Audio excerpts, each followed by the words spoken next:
God bless you. सदा सुखी रहो। ये जो प्रणाम के उत्तर में हमारे मुंह से निकलते हैं ना, ये कोई साधारण शब्द नहीं है। ये दुनिया के सबसे कीमती शब्द हैं।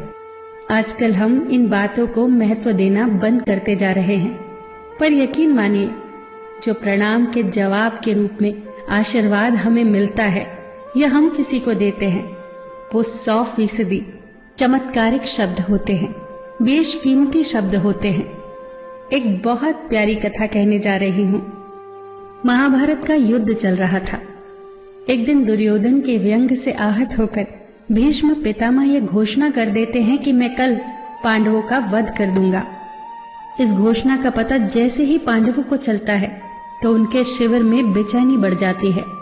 सभी को भीष्म पितामह की क्षमताओं के बारे में पता था, इसीलिए सभी अनिष्ट की आशंका से परेशान हो जाते हैं।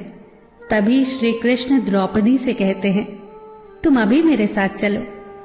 श्री कृष्ण द्रौपदी को लेकर सीधे पितामह भीष्म के शिविर में पहुंच जाते हैं।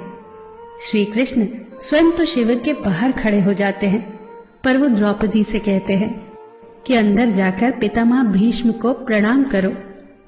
जैसे ही द्रौपदी ने शिविर के भीतर जाकर पितामह भीष्म को प्रणाम किया तो पितामह भीष्म के मुख से द्रौपदी के लिए ये आशीर्वाद निकला, अखंड सौभाग्यवती भव।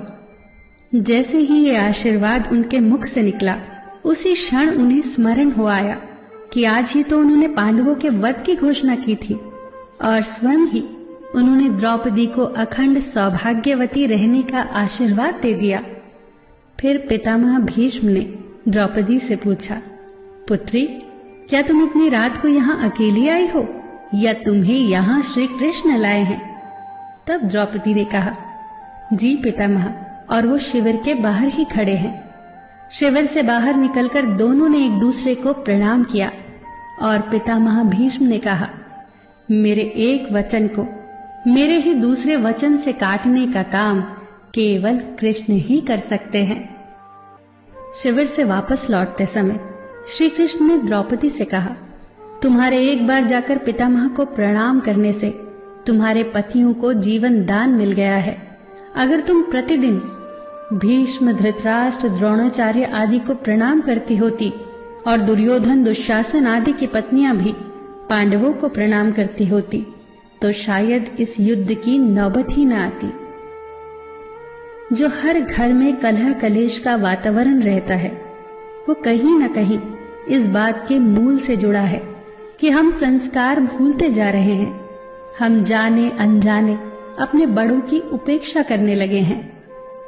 याद रखना कि हर चीज पैसे से खरीदी नहीं जा सकती, और ये भी याद रखना कि हर बात का जवाब गूगल से नहीं मिलता।